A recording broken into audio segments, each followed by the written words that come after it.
Welcome to this lecture by Orsak.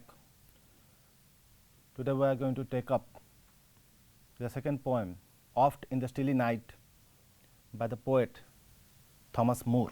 Before we discuss the poem, let me first discuss one aspect of poetry. When a poetry, what is written in poetry? There are two types of poetry. Poetry treats of two kinds of subject matter, that which is supplied by external objects such as deeds, events, and the things we see around us, and that which is supplied by the poet's own thoughts and feelings.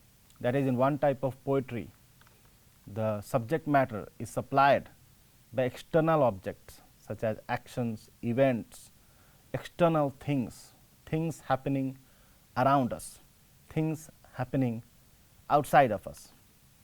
Whereas, in another type of poetry, the subject matter, the fodder for the poetry is supplied by the poet's own thoughts, the poet's own feelings, the poet's own memories.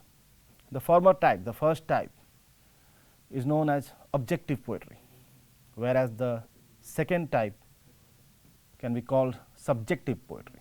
In objective poetry, the poet acts as a detached observer, describing what he has seen or heard.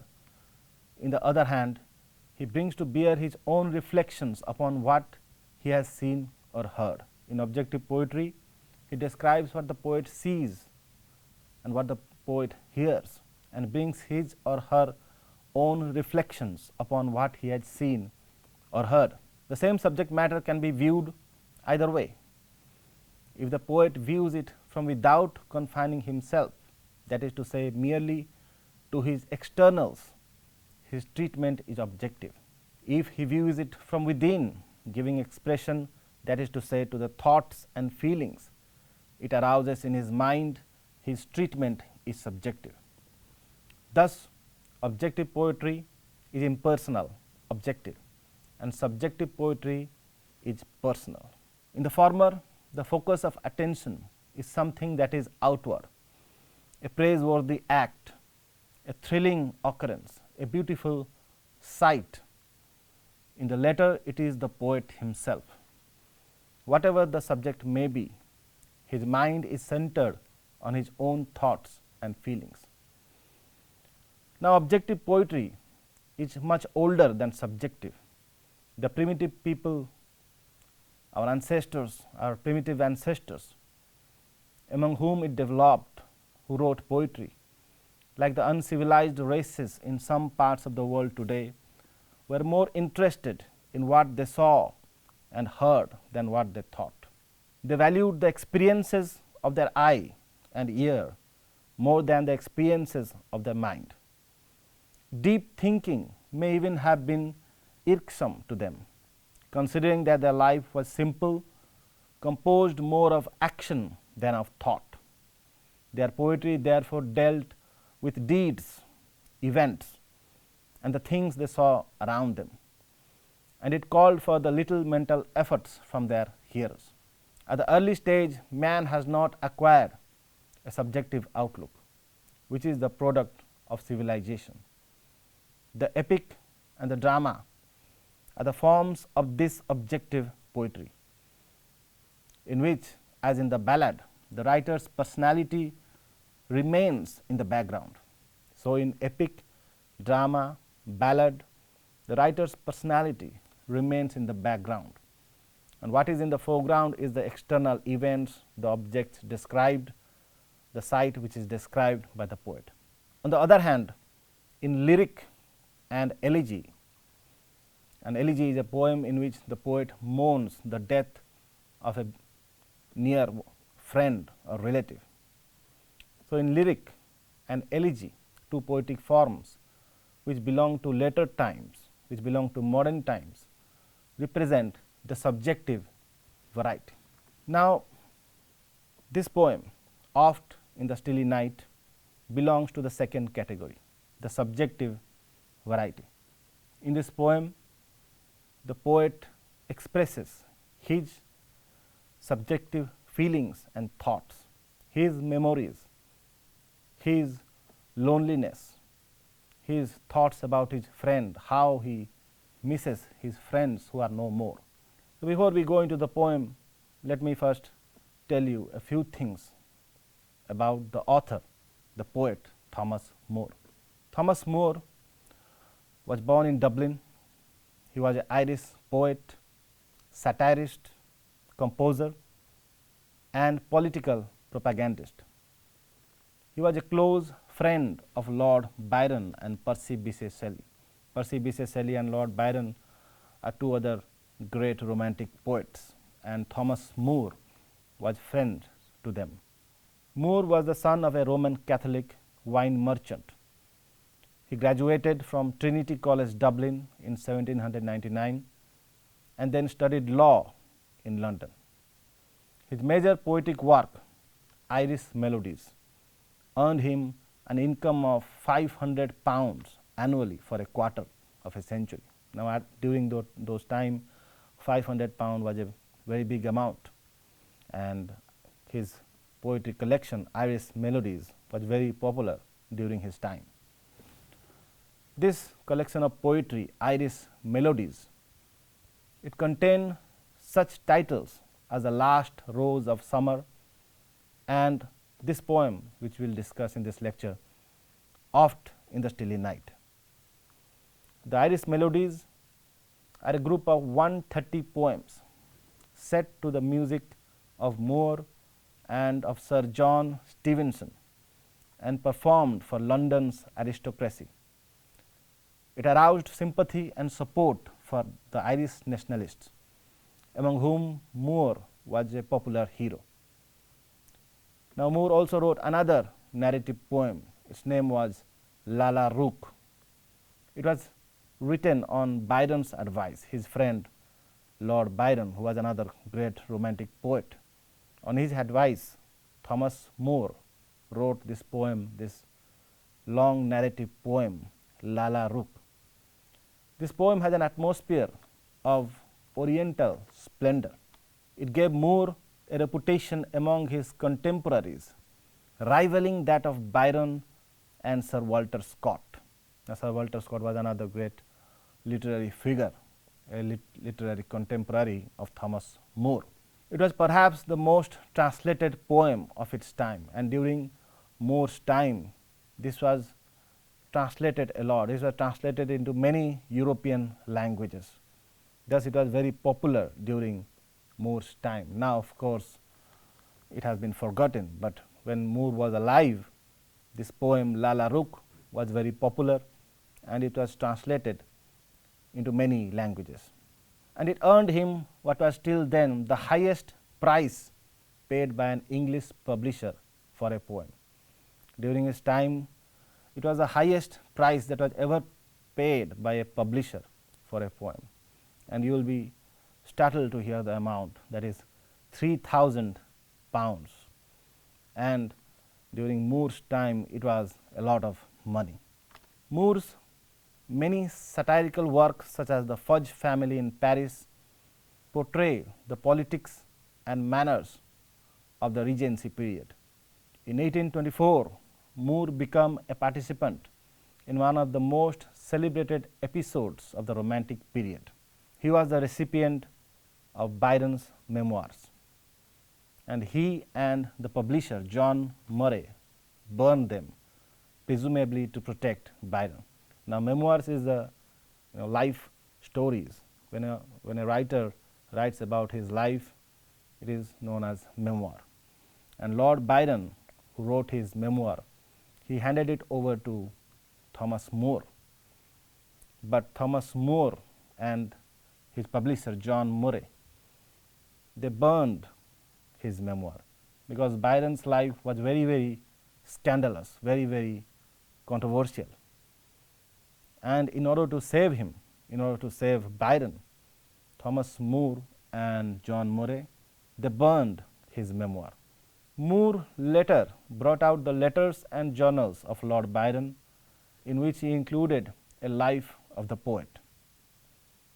Moore's lifelong espousal of the Catholic cause led him to produce such brilliant works as his parody of agrarian insurgency, the memoirs of Captain Rock, and his courageous biography of the revolutionary leader of the 1798 rebellion, the life and death of Lord Edward Fitzgerald.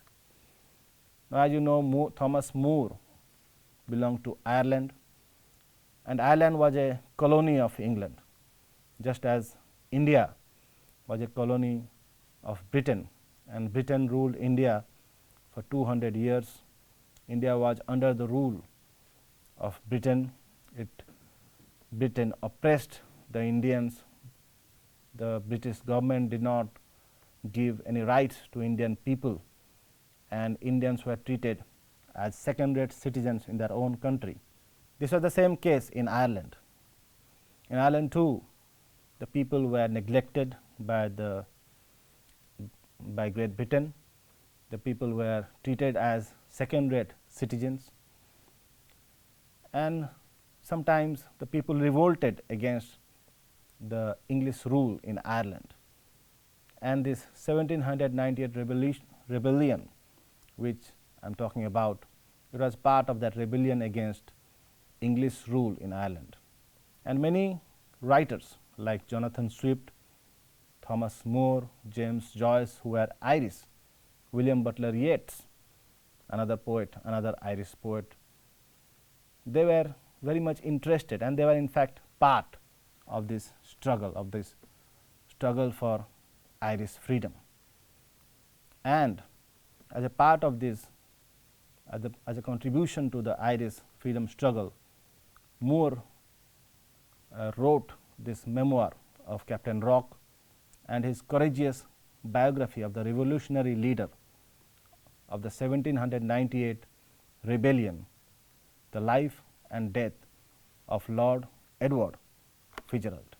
Now, let us come to the poem. As you can notice, the title of the poem, Oft in the Stilly Night. The title of the poem is fairly simple. Oft is just another word for the word often. That means that which happens regularly, that which happens again and again, often, just a shortened form of the word often. In poetry, sometimes in order to fit the word to the meter and for rhyme and for poetic effect, poets play with words, poets invent new words, or poets use an archaic word in order to fit into the poem. In this poem also, the poet shortens the word often and writes it as oft. Oft in the stilly night. Again the word stilly, we do not speak the word stilly in prose or in our day-to-day language. The word which we use is still. Now, still means calm, quiet, serene, peaceful. Still night, a night which is peaceful, calm and serene.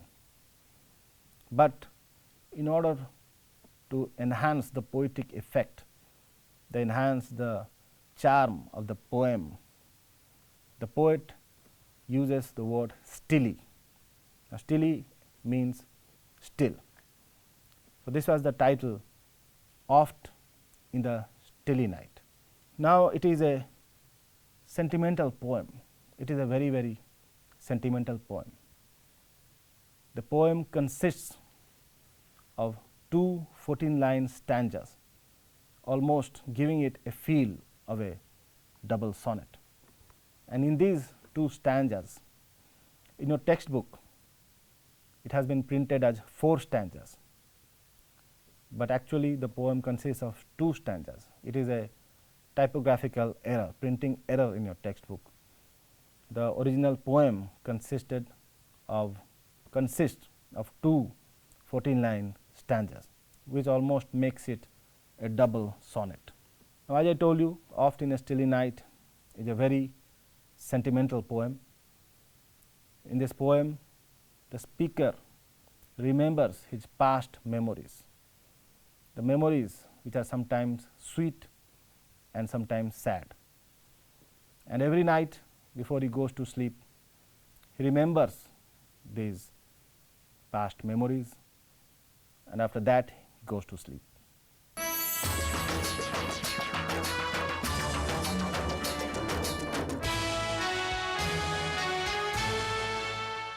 So, we have discussed the title of the poem. Now, as I already told you, the poem consists of 249 stanzas, almost giving it a feel of a double sonnet. And although the stanzas do not have a set rhyme scheme typical of sonnets, but it tries to achieve the same effect that a sonnet has. The typical rhyme scheme of a sonnet is something different than what Thomas Moore uses in this poem.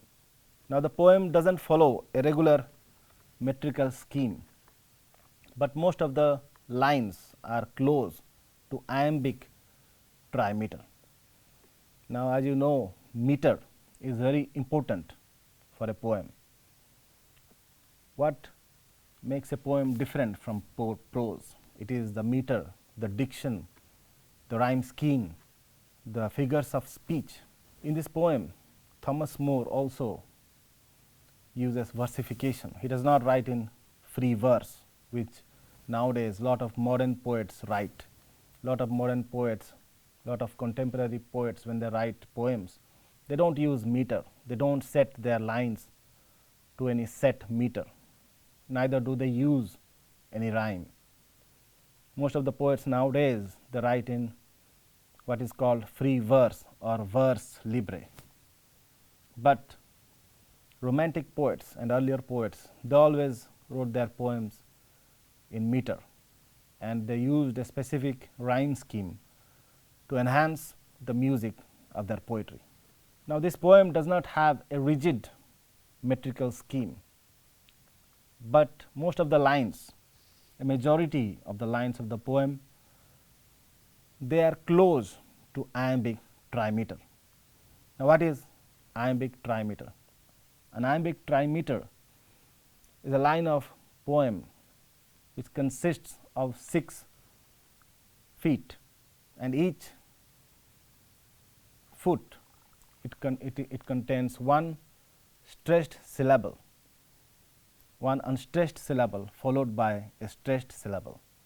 An iamb is a foot, is a metrical foot which consists of one unstressed syllable followed by stressed syllable, and it contains 6 syllables in total, which makes 3 feet. So, iambic trimeter is a poetic line, is a line of verse which contains 3 feet and 6 syllables, and each feet contains one unstressed syllable followed by a stressed syllable. Thus, most of the lines in this poem are close to iambic trimeter. Some lines have one or two more syllables, some lines have 1 or 2 less syllables, but most of the lines are close to iambic trimeter. Now, let us talk about the rhyme scheme. Now, as I told you in my introduction to the poet Thomas Moore, Thomas Moore was a musician, and he had a great ear for music. He had a great musical talent, and he was a singer himself, and that is why his poetry has a great musical quality. It cannot be, it can be sung. It can be sung like a song. It can be recited as a poem. It can also be sung like a song. Now, many poems, all poems cannot be sung like this poem. In order for a poem to have a song like quality, it should have a musical quality. It should have a typical metrical scheme and a rhyme scheme which makes it conducive to singing. But this poem, because of Moore's talent in singing and music, he has made it very, very musical. Now, the rhyme scheme in this poem, the rhyme scheme of the two 14-line stanzas is A B, C C, D D D, A B, A B.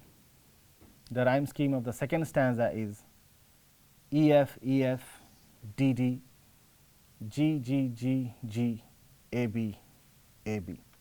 Now, Moore varies the rhyme scheme very adeptly to prevent monotony. Moore uses alternate rhyme scheme in the first 4 lines, that is, the first and the third lines rhyme at the end, and the second and fourth lines rhyme at the end, following the pattern A B, A B. The fifth and sixth lines are rhyming couplets and they rhyme themselves. A rhyming couplet are 2 lines which rhyme themselves, 2 lines which have the same rhymes at the end.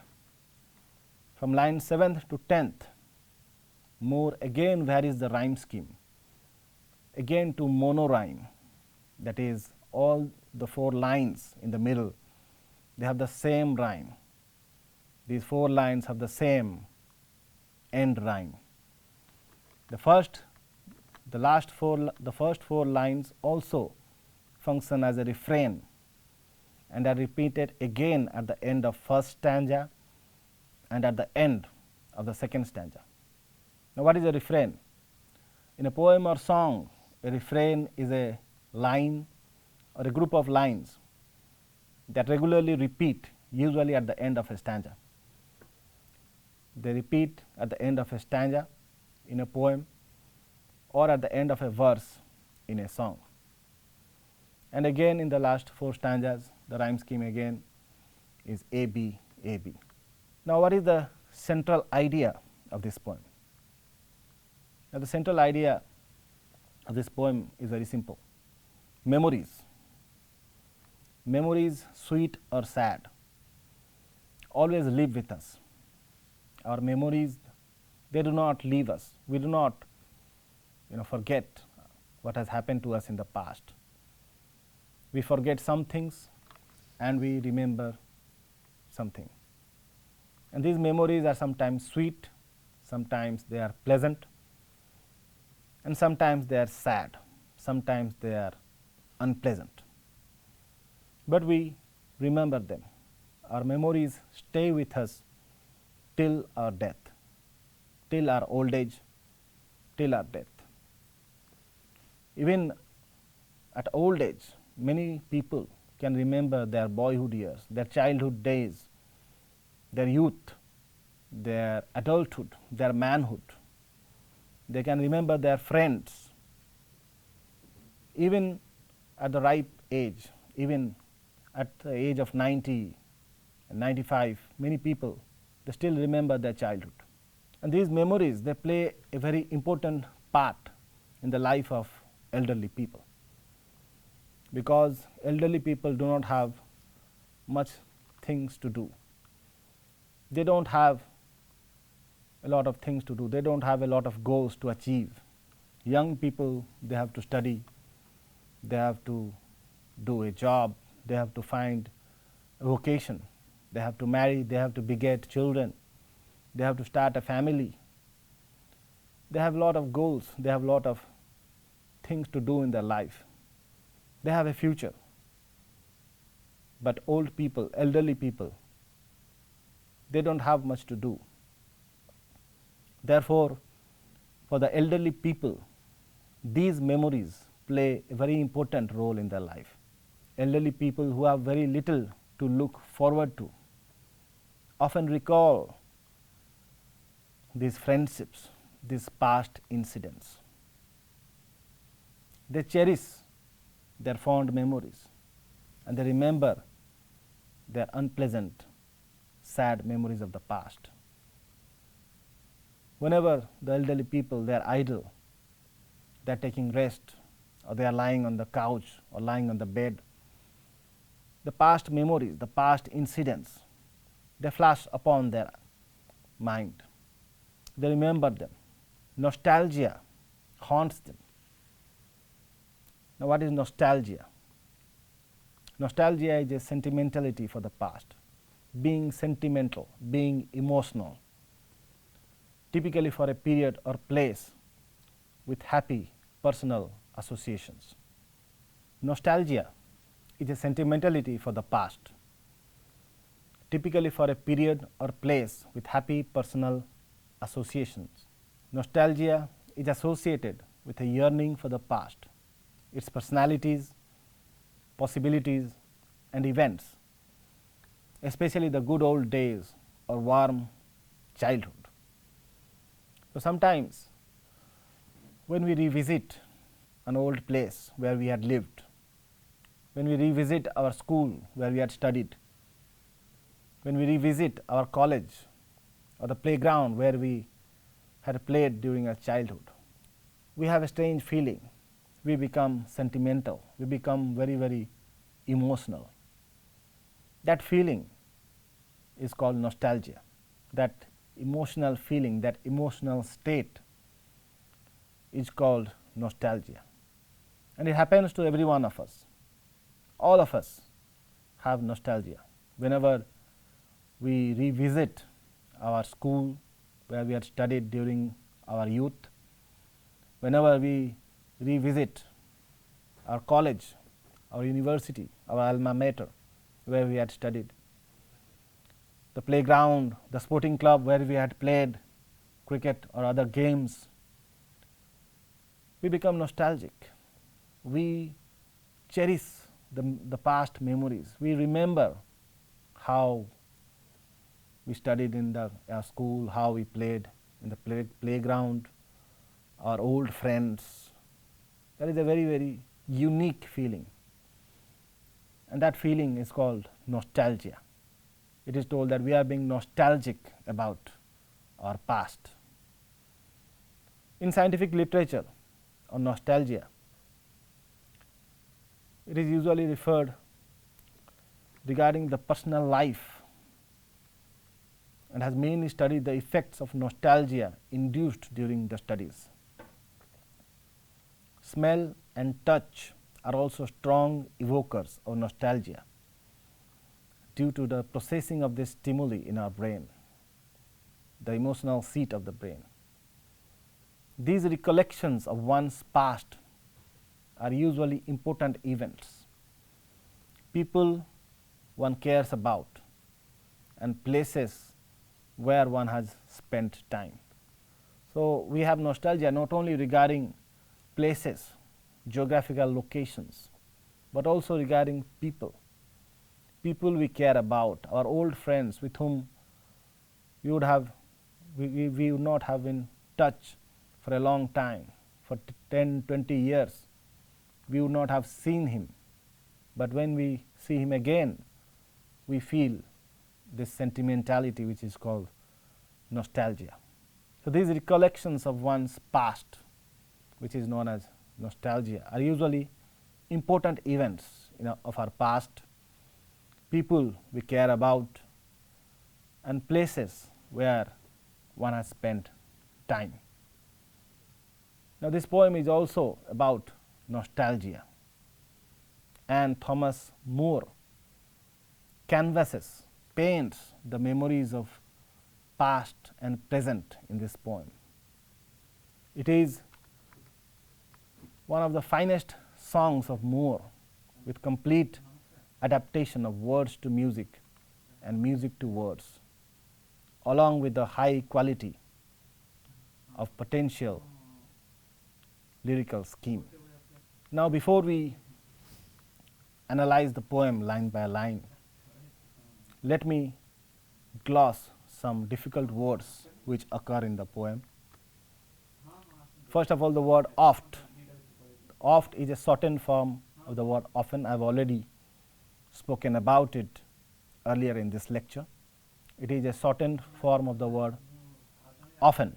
That means something which happens again and again, something which happens regularly.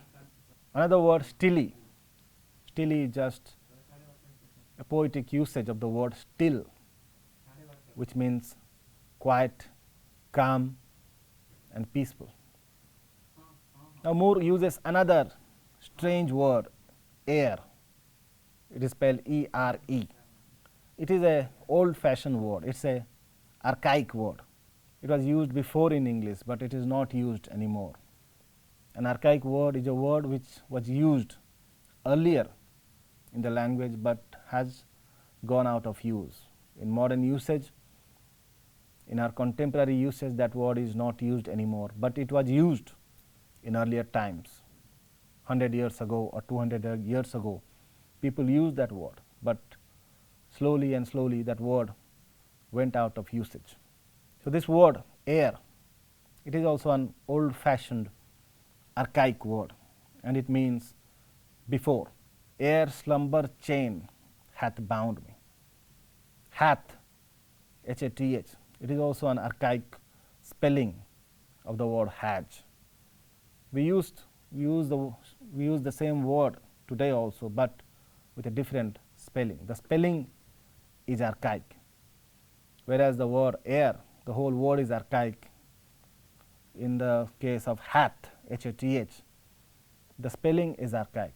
In modern usage, in our contemporary usage, the spelling has changed. We spell the word as H-A-S, has. Slumber, in the second line, ere slumber chain hath bound me. Slumber means deep sleep. When the speaker falls into deep sleep, that is called slumber. Bound, the word bound means prevent from escaping or restrain someone by tying their hands and feet, to bind somebody. Fond, the word fond means having an affection for or liking for somebody or something. For example, I am fond of chocolates, or I am fond of pizza. So, fond means having an affection or liking for something or somebody. Dimmed, the word dimmed, it means make or become less bright or distinct. We talk about the dimming of the lights, the bulbs. Whenever the voltage is down, we say the lights have dimmed. So, the word dim means make or become less bright, less distinct. The word tread, which occurs in the second stanza, tread. Tread means to walk. You must have heard about treadmills, a machine in which people walk in order to exercise, in order to burn their calories. Treadmills. The word tread means to walk. And departed, the word departed means dead, or those who have left the place. Departed. There is another difficult word in this poem, banquet hall. Now, what is a banquet hall? A banquet hall is a room or an enclosed space or building for the purpose of hosting any special social events or ceremonies like marriage, reception, party, with accompanying food and beverages. The banquet hall, in our society we have kalyan mandaps, where marriages, reception parties, birthday parties, anniversaries are held, where feasting takes place, food and beverages are offered. That is a banquet hall. In hotels we have banquet halls. Now, let us discuss the poem line by line. Oft in the stilly night, ere slumber's chain has bound me. Fond memory brings the light of other days around me. Now, oft in the stilly night, often in the stilly night, again and again when the night is still, when the night is calm, when the night is peaceful, very often, again and again, what happens? Something happens which the speaker wants to express in this poem. Ere slumber's chain has bound me. As I have already told you, ere means before. So, before slumber's chain has bound me, before the speaker falls into deep sleep. Before the speaker falls asleep, something happens again and again, often. What is this thing that happens? Now, mark this line, ere slumber's chain has bound me. As I already told you, ere is an old fashioned word meaning before. So, the speaker is referring to those moments before he is bound by slumber's chain, that is, before he falls asleep. And in those moments, in the stillness of the night, the speaker's mind is flooded with memories, both happy and sad. Now, slumber's chain has bound me. In this line, slumber, sleep has been personified. The speaker, the poet, has used a figure of speech known as personification. What is personification? Personification is a figure of speech in which inanimate objects, animals, things are attributed human behavior and human feelings. Now, sleep is a biological phenomenon. It is a biological phenomenon which occurs to all of us. Everybody falls asleep at night. Everybody gets tired. Everybody works during the day, and at night, sleep occurs to us. It is a biological and natural phenomenon.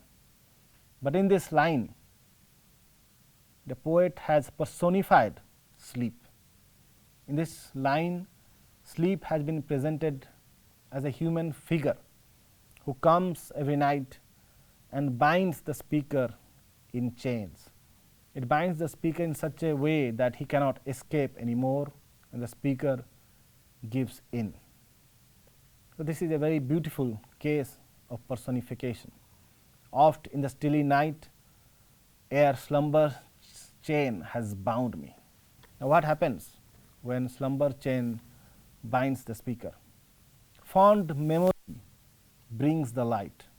I have already told you, fond memory means, fond means having an affection or liking for, means memories which the speaker likes, memories which the speaker cherishes.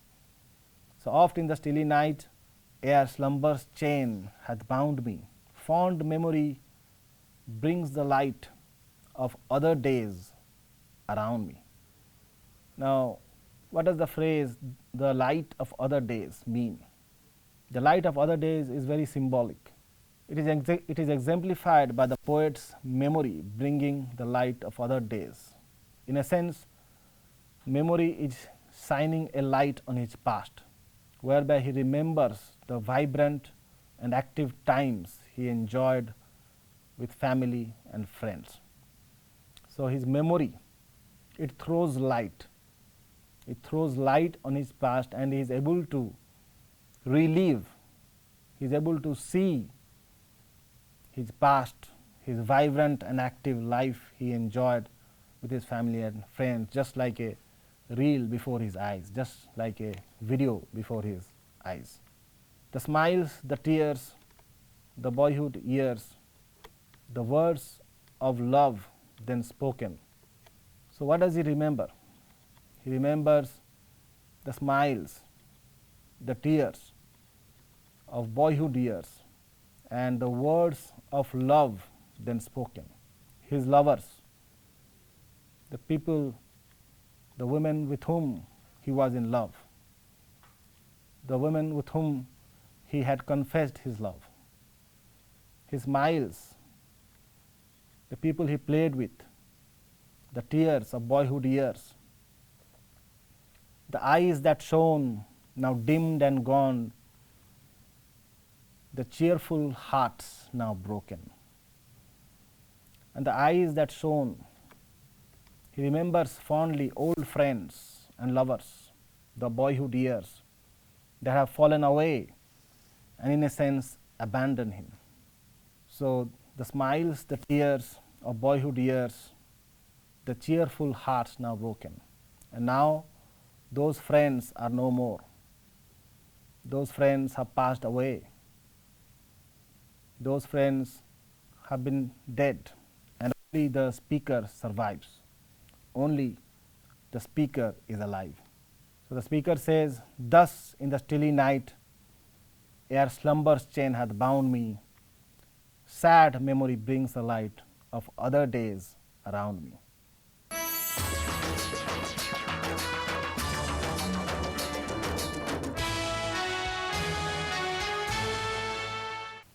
In the first stanza, as I told you, fond memory brings the light. When the speaker falls asleep, when slumber comes and binds the speaker in his chains, fond memory brings the light. He remembers sweet memories, pleasant memories of his boyhood years. The smiles, the tears of boyhood years, the words of love then spoken, the eyes that shone now dimmed and gone, the cheerful hearts now broken. Now, in this line, the cheerful hearts now broken, it is the poet uses the figure of speech called synecdoche, synechdoche. It is a figure of speech in which a part of something is used to signify the whole or vice versa. In fact, it is derived from the Greek word synecdoche, simultaneous meaning. As a literary device, synecdoche allows for a smaller component of something to stand in for a larger whole in a rhetorical manner. Synecdoche can work in the opposite direction as well, in which the larger whole stands in for a smaller component of something. So, in this line, the cheerful hearts now broken. The hearts stand for his friends. Now, the heart is just a organ of the human body, and therefore, the part, just a part, signifies the whole in this line, the cheerful hearts now broken. For example, sometimes we say a common synecdoche for proposing marriage is to ask for a person's hand. To ask for a person's hand. This is a figure of speech in the sense that asking for someone's hand is for effect not intended literally. The hand in this example is a synecdoche, a part that signifies the whole person receiving the marriage proposal and reflects the symbolic placement of a wedding ring. Thus, as a literary device, synecdoche is a means for writers to avoid overusing words or phrases and creating an artistic form of expression. Thus, the cheerful hearts now broken. Now, hearts broken, the speaker does not mean that somebody had a heart attack or a broken heart. It simply means that his friends are no more. His friends have all departed, they are all dead, and the speaker is alone in this world. The speaker is alone in his society. Now, the speaker is obviously blessed with a long life, a life longer than his friends. All his friends have departed, they have died before him, and therefore, the speaker, who is now an old person, does not have any friends with whom he can spend time, with whom he can socialize, with whom he can share his sorrows and happiness. And in the second stanza, the speaker mourns his friends. The speaker mourns the death of his friends. So, the second stanza is just like a elegy. The second stanza is just like an elegy where the speaker mourns the death of one's friend. But in this second stanza, he does not mourn a particular person. An elegy is usually a poem about the death of a particular single person. But in this poem, in the second stanza, the speaker mourns the death of all his friends, the departure of all of his friends, whom he misses a lot in his life. So, the second stanza begins like this: when I remember all the friends so linked together, I have seen around me fall like leaves in wintry weather. Who treads alone whose lights are fled, whose garlands dead, and all but he departed. Now, this is how the speaker remembers. In these 4 lines, the speaker remembers friends he has lost and reflects upon his own loneliness.